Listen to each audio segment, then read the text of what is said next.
Film की शुरुआत में हमें एडन नाम का एक आदमी दिखाया जाता है जो काफी डिप्रेस्ड है और सुसाइड करने वाला होता है। फिर अचानक से सीन शिफ्ट होता है एडन की पुरानी लाइफ पर।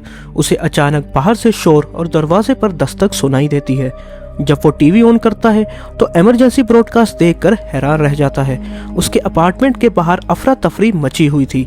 बालकनी से उसे एक हेलीकॉप्टर क्रैश होते हुए और नीचे लोग डर के मारे भागते हुए भी नजर आते हैं। पैनिक में एडन के अपार्टमेंट में उसका एक पड़ोसी घुस जाता है जो उसे छुपने को कहता है और खुद टॉयलेट की तरफ भागता है। एडन नोटिस करता है कि पड़ोसी की गर्दन पर किसी के काटने का निशान है।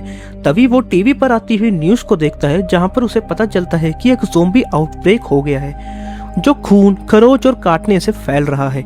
इन्फेक्टेड लोगों की आंखें लाल हो जाती हैं, वो चिल्लाते हैं और इंसानों को खाने लगते हैं।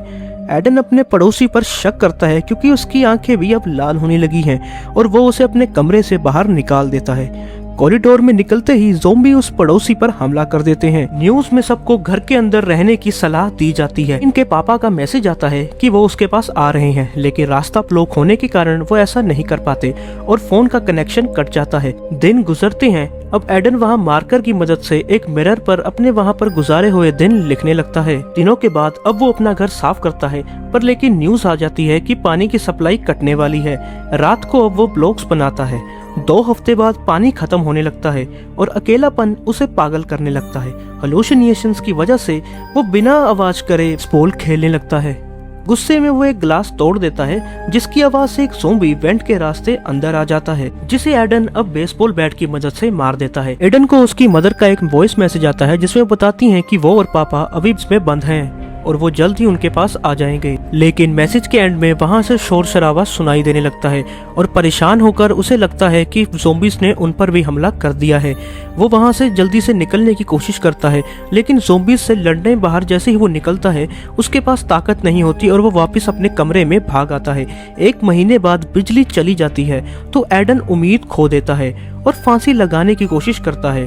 तभी उसे सामने वाली बिल्डिंग में से एक लड़की दिखाई देती है, जिसे देखकर वो अपने सुसाइड करने का जो प्लान था उसे कैंसिल करता है।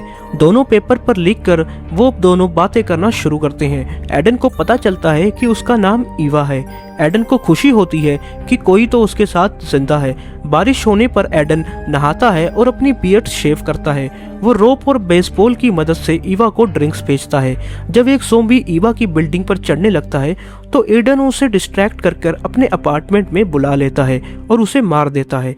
खाना खत्म होने पर एडन बाहर निकलता है और अपने मरे हुए पड़ोसियों की चाबी लेकर वो उसके अपार्टमेंट में चला जाता है। उसके घर में राशन पानी काफी अच्छा था और वहाँ पर उसे वॉकी टॉकी भी मिलता है जिसे वो चुरा कर वापिस ले आता है। वो एक वॉकी टॉकी ईवा को भी देता है और वो दोनों अब बात करना शुरू करते हैं।